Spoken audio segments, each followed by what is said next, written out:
Okay, so now let's start with studying what are the allowable states of a 2-qubit system.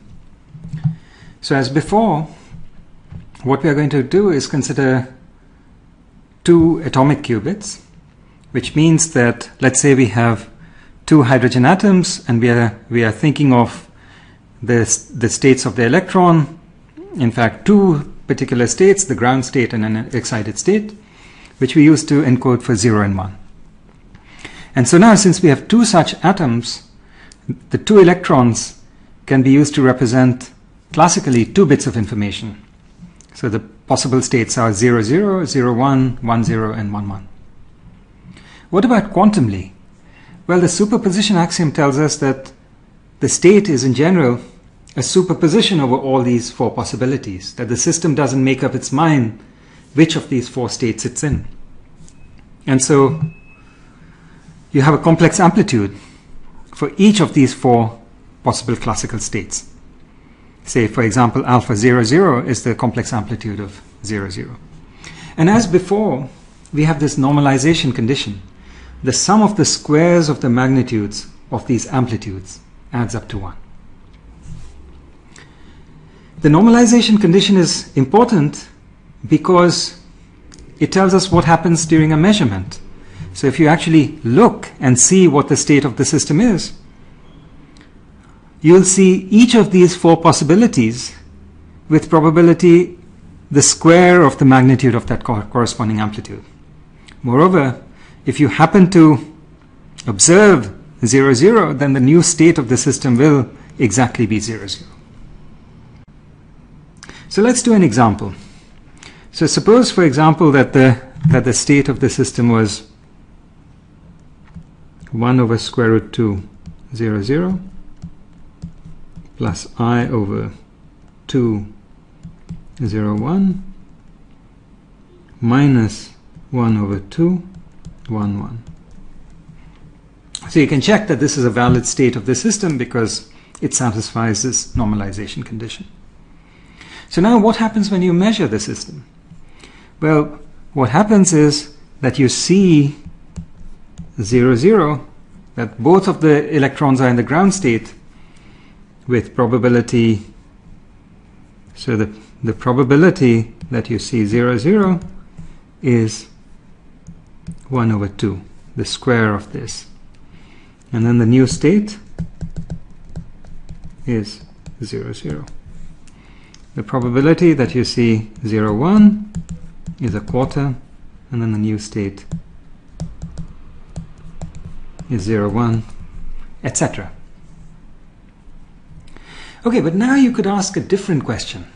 What happens if instead you measure only the first qubit? What's the result of that measurement? Okay, so let's try to understand that. So again, we start with some quantum state of the 2 qubits, and let's say we have our same example that psi happens to be 1 over square root 2, 0, 0, plus I over 2, 0, 1, minus 1 over 2, 1, 1. So what happens if you measure just the first qubit? What's the probability you see 0? So the answer is the probability that you see 0 for the first qubit is exactly the same as the probability that you would see a 0 if you measured both qubits. Okay, so if you measured both qubits, what's the probability you would see a 0 on the first qubit? Well, you would only see a 0 if you had this outcome or this outcome. Well, this happens with probability alpha 0, 0 squared, and this happens with probability alpha 0, 1 squared. And so that's the chance you see a 0. So in this example, it would be 1/2 plus a quarter, which is 3/4. Now, what's the new state if you happen to see a 0?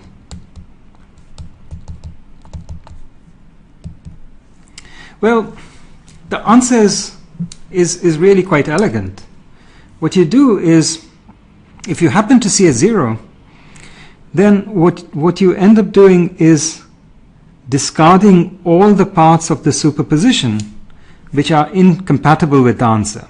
So you discard these parts of the superposition. And so what you're left with is this superposition, but it's not normalized. So you just normalize it.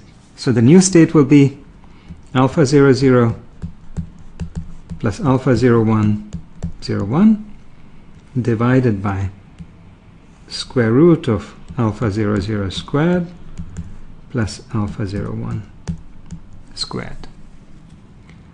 So now what you should do is check that the amplitudes, well, the amplitude for 0 is what? Well, the amplitude for 0 is this fraction. What you should do is check that the square of the magnitude of this plus the square of the magnitude of the amplitude for 0, 1, they add up to 1. Okay? And this is something that's easy to check. So going back to our example, what's the new state if you happen to see a 0 for the first qubit, when you measure only the first qubit? Well, we'd cross off this, and then we'd renormalize. So we'd get 1 over square root 2, 0, 0, plus I over 2, 0, 1, and then you'd have to divide this by the square root of this squared magnitude plus this squared magnitude. Right? What's the magnitude of this squared plus this squared? It's 3/4. Okay? So that's the answer, which you can further simplify, but we are more concerned here with the actual logic of the situation.